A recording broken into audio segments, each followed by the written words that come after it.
Hey, welcome back to the big board. I hope you're going to enjoy this Labor Day weekend. Use some time to roll some dice. So, why are we here? Here's why we're here. It's the end of the second term, and we're deep in the nuance now of North Africa 41 from G&T Games.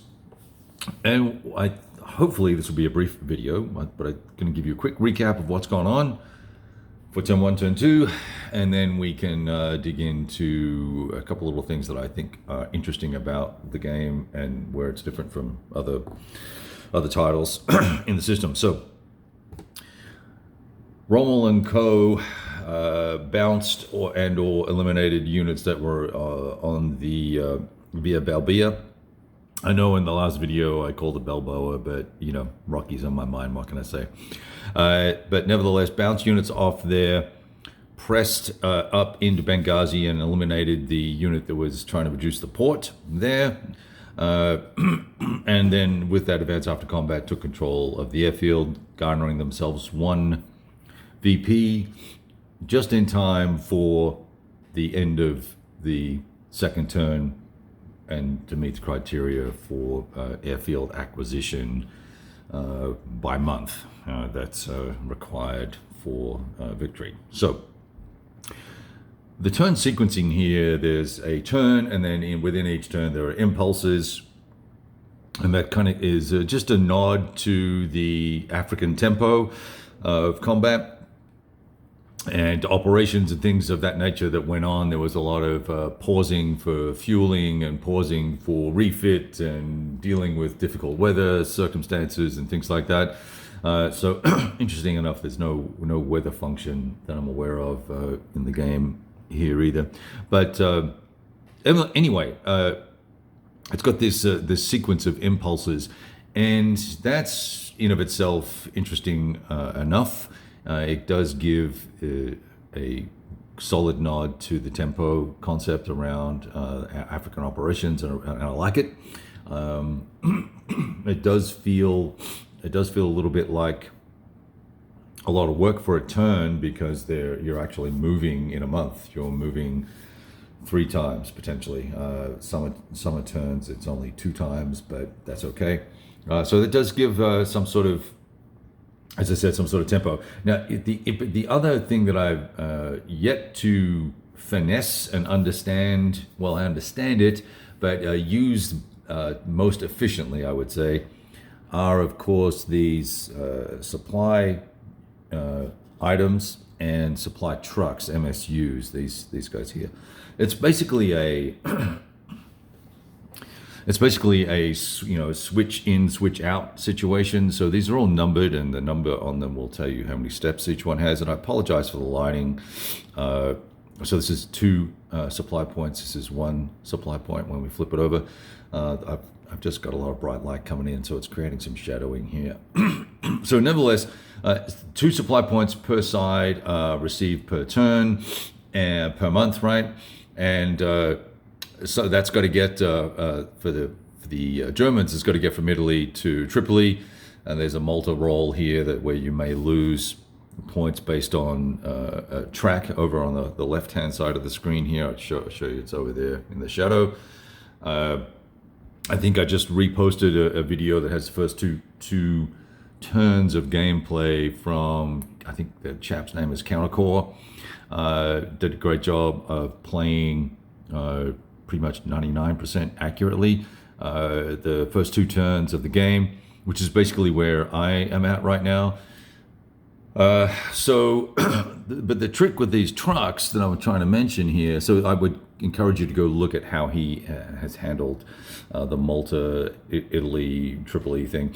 These counters, when they're flipped over to this side, they just become a truck, right? So these trucks are multi-purpose in the utilization. I can sit it on top of a unit like this and make this unit basically mechanized. So I can trolley it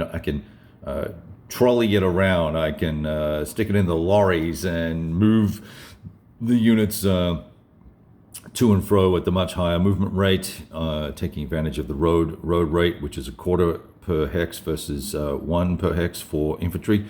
Even though infantry will pick up a road bonus for their march, there's rules for that. You can obviously go quite a bit further. Then you go 20 hexes versus 8 hexes max for foot. So that's pretty significant difference. But so what I've got to do then is I've got to choose: am I going to move one of these guys to Tripoli, pick up a supply point, bring it back onto the map, move it to where that supply point needs to be or may need to be in the future, and have that then be a supply dump that I can reach back to if I'm within range? Or do I continue to keep it as a mobile supply point, thereby losing the ability to bring units onto the map? I think that was there. Bring units onto the map from Tripoli, because all these foot sloggers here, they have to come in by truck. So right now, this is not, so trucks are not just a supply network enabler, they're also a troop movement enabler, and they have a purpose and a function as a mobile supply unit as well. So there's sort of a three-way push me, pull you thing going on here with the game, and with that particular mechanic that makes it difficult for both sides, a little less difficult for the Brits or for the Commonwealth, because they have significantly more trucks, I believe, and also their supply lines are quite secure at the moment. But the Germans have got to get enough force on the board to be effective, still be able to potentially cut things off here and there, and then move supply up where it needs to be as well. So they've got quite a few choices that need to be made on a regular basis. And then the other thing that drives a lot of decision making are the resource points that arrive, generally speaking, through, well, in fact, they arrive through, not generally speaking, they arrive through the event table, and both sides have their own version of that event table. So for the Germans, let's see, 5 through 9, that will get them a resource point. For the Commonwealth, it's also 5 through 9. But what else do they? I saw another thing they get here that was different. Okay, so very similar ranges, I guess, on 2d6 for receiving resource points. So there goes that argument. I was going to say the Allies got more resource points, but maybe that will be different in North Africa 42. Who knows? All right. Anyway, so gameplay wise, things seem to be progressing relatively historically. Rommel, however, is looking to try and isolate and trick this Aussie unit, this brigade that decided to hang around. These guys hung around as well, and that may well have been a bad choice by the Allied player, i.e. me, because I will need good quality units back in Tobruk. Now, the good news for the Allies is that Tobruk is fully fortified. They picked up resource points early and rolled well to, whoa, I guess I didn't lock down the sled. There we go. They picked up resource points and got squared away pretty quickly, and now I've just got to get enough effective forces in there to defend it well. The biggest issue they're going to have, Commonwealth's going to have at the moment, is in the center here. What is in fact Rommel and Co.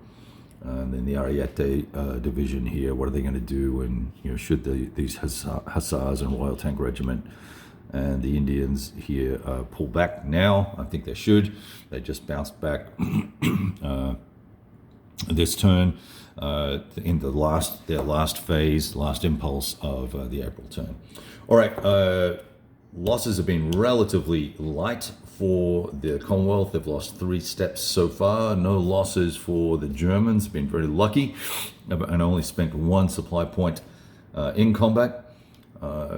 First delay factor went here. I've still got 1 left, and I've also got both the both the German and Italian air support at the moment. So we're building up some nice assets to plan our siege of Tobruk when it comes about, which I hope will be the tail end of turn 3. All right, all the best. Talk soon. Ciao.